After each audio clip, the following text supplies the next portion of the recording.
खौफ में Israel, Iran का एटम बम तैयार।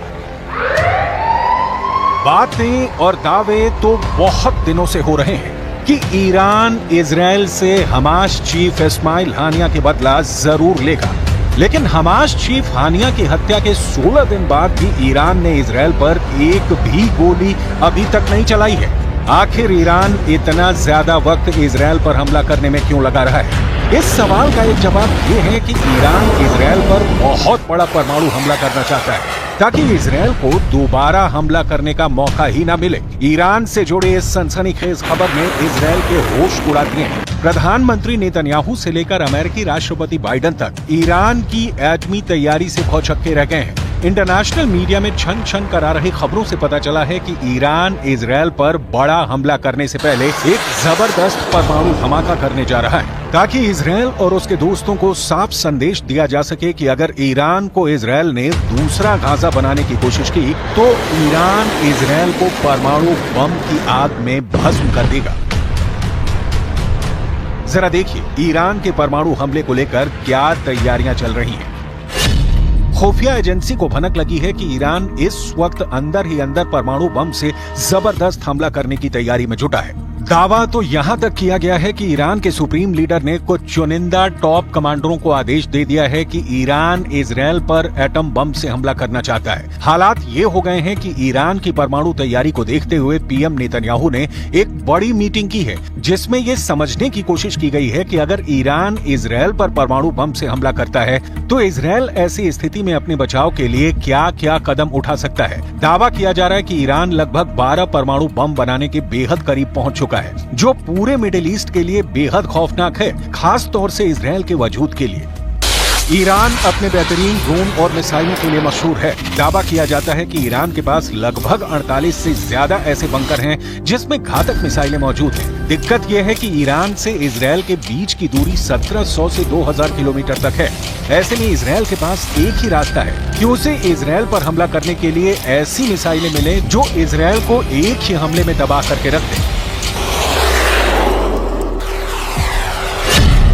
इसी जरूरत को ध्यान में रखकर ईरान ने अभी तक इजराइल पर घातक हमला नहीं किया है, क्योंकि चीन और रूस ने ईरान को बड़े हमला करने से पहले पूरी तैयारी करने को कहा है। खास तौर से ईरान को 2000 किलोमीटर तक मार करने वाली ऐसी मिसाइलों से रूस और चीन लैस करना चाहते हैं जो इजराइल को बचने का मौका ही ना दे। यानी ईरान की राजधानी तेहरान से इजराइल के तेल अवीव पर सीधा और बड़ा हमला। राष्ट्रपति पुतिन, राष्ट्रपति शी जिनपिंग ईरान के supreme leader Ayatollah Ali Khamenei को साफ संदेश दे चुके हैं कि रूस और चीन आखिरी दम तक ईरान के साथ हैं। खबर है कि रूस ने अपने लड़ाकू परिवहन विमान से दर्जनों परमाणु क्षमता वाली मिसाइलें तेहरान पहुंचा दी हैं। दावा तो यहां तक किया जा रहा है कि अगर तेहरान ने इनमें से एक भी मिसाइल से इजराइल पर हमला किया तो इजराइल का विनाश कोई रोक नहीं सकता है। We are looking on this Iranian network that put a deadly explosive inside Israel, and we will act against the Iranian terror wherever it is. We will not expect, we will not get any Iranian explosive devices here and not do anything.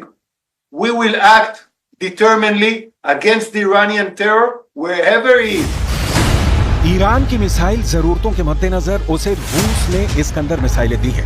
Iran को Israel तक पहुंचने के लिए लगभग 1200 kilometre की मारक क्षमता वाली मिसाइलों की आवश्यकता है, जबकि इस्कंदर सिस्टम की मारक क्षमता 500 किलोमीटर तक है।